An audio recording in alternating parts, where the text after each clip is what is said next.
It feels like your birthday because it's a package from China.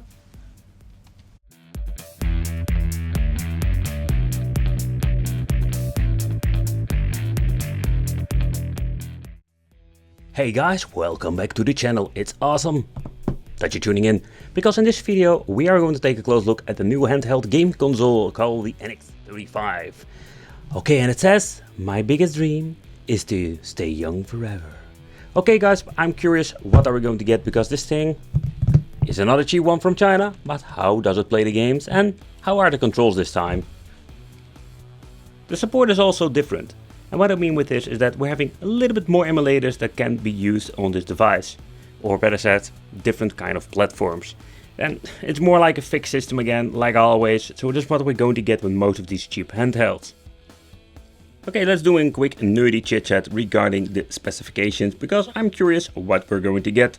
So first of all, is this freaking thing is going to focus? Then we can talk about it. Yep, there it is. The screen size is 3.5 inches. It's more like a common thing with these cheap handhelds. Have a resolution of 320 by 480. It has support for music and video. Model number NX35. Supports a different kind of platforms like Game Boy Advance, Color, MAME, Mega Drive, SNES and Super NES. So this is what you're going to get with these cheap devices, and the same goes with the battery, 800 mAh, that only gives you a couple of hours of playtime. But we have a quick load and quick save option. So even with these cheap handhelds, we're going to get a very nice fancy box. And that's something that I really like about it. So if you like a box collector, you will be happy with these cheap devices. Okay, we're having here the micro USB for charging. And a very quality nice one, and a very thick one. We're going to get the toilet paper manual like always, with some Game Machine product warranty and some basic explanations.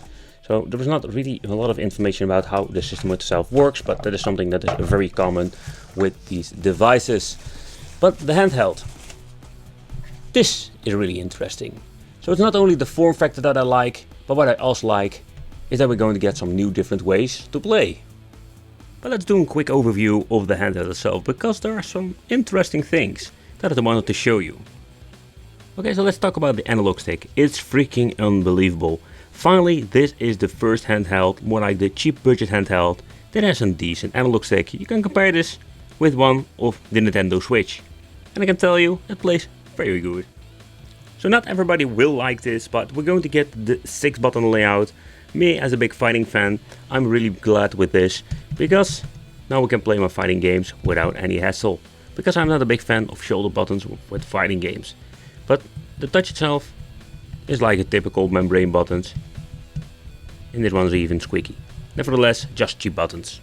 And here at the front we're going to get the home, select start and the minus and plus for volume control. Okay, so at the bottom we're going to get the micro USB for charging. We're going to get a headphone jack out. This is the, I think it's the smaller edition. And not to forget, we're going to get here the DF function, because we can add games with this machine. And over here we're going to get the on and off switch. And here it is. Let's boot it up. And in the meantime, let's take a close look at the battery. But what I need to do is first remove the freaking screw. I can say that it is not really common with these things, that we're going to get a screw in the battery compartment cover. And yep, it's our famous BL5C. This one comes with a nice green sticker. But they were saying it was an 850 mAh, but there's a very positive side about these batteries. They're very cheap, easy to find, and there is even a 1000. So if you want to get yourself a bigger one, it's possible. It will not give you a big boost in the playtime, but everything is of course better than nothing. That fits very well. To be honest, I have really no clue why are they going for a screw in the battery cover. I freaking hate it. Alright. Let's go.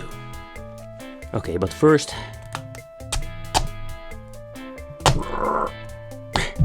I'm doing this completely wrong. Do you know why? Let's move the microphone. Pure satisfaction.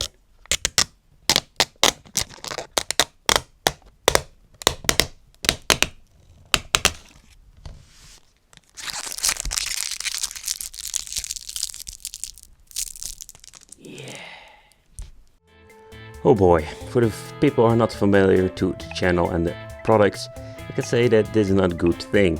I have seen this menu many times before with the PSP ripoff, PlayStation Vita ripoff and many other cheap devices. And I can say that these things don't have the best emulation performance. I do like the joystick, and the menu itself is a little bit better than all the other versions. It works very smoothly. But let's take a close look at the games, what you can do with it. Let's press A. And this time you're going to get a nice, very nice menu. You can see you have a Super Famicom, Mega Drive, NES, MAME, Game Boy Advance and Game Boy Color. But okay, so let's try some games and let's see how are they running. Unlike the previous model, what we're always going to get is when we're booting up it, we're going to get the option for restart, load, quick save, and the settings. With the settings, we're having sound output, key mapping, screen size, so basically what you're going to get is the full size, original size, and scale. Sometimes you're going to get more like sidebars or a 4:3 aspect ratio, but most of the time you're completely going to mess everything up. So it's not one of the best things I've seen. But let's boot it up and let's try the first game.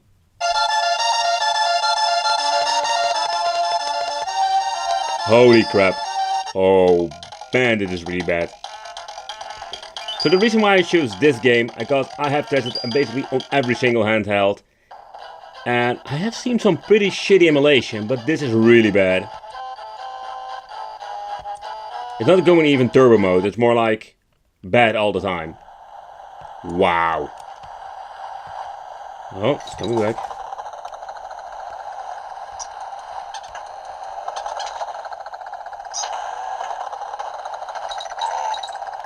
And it would depend what kind of game you're playing, but I can say that in overall, Super NES performance is super bad.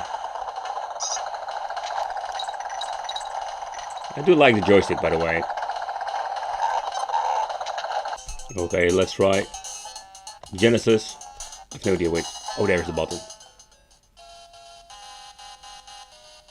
There's also a big difference between all the emulators again, like sound levels.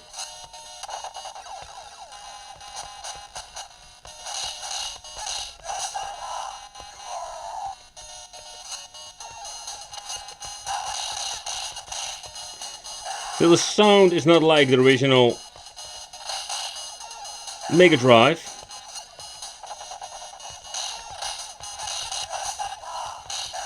But it's got a pretty decent frame rate.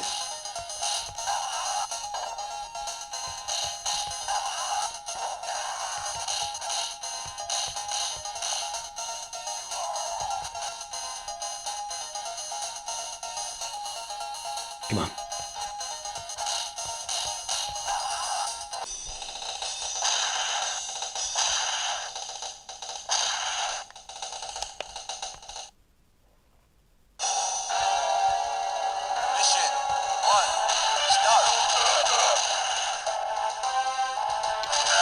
Oh boy, that is some awful emulation.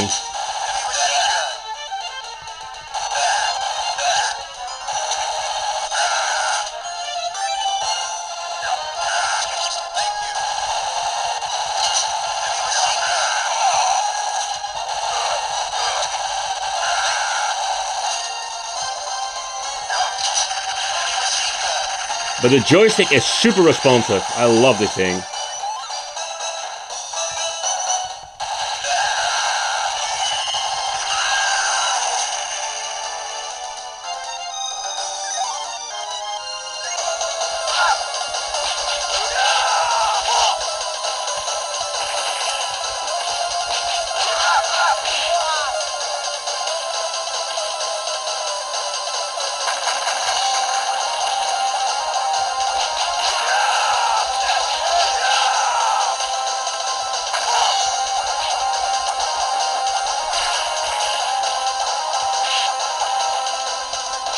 I am the beefcake dude. Woo! Beefcake!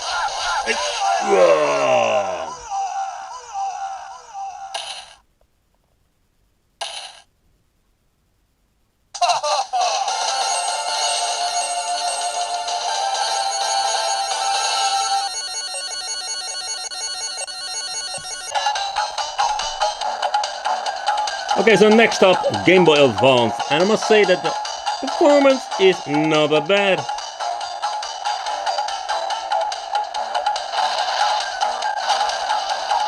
with some slowdowns.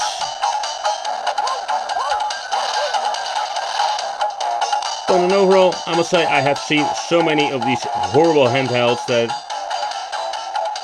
I can live with the slowdowns.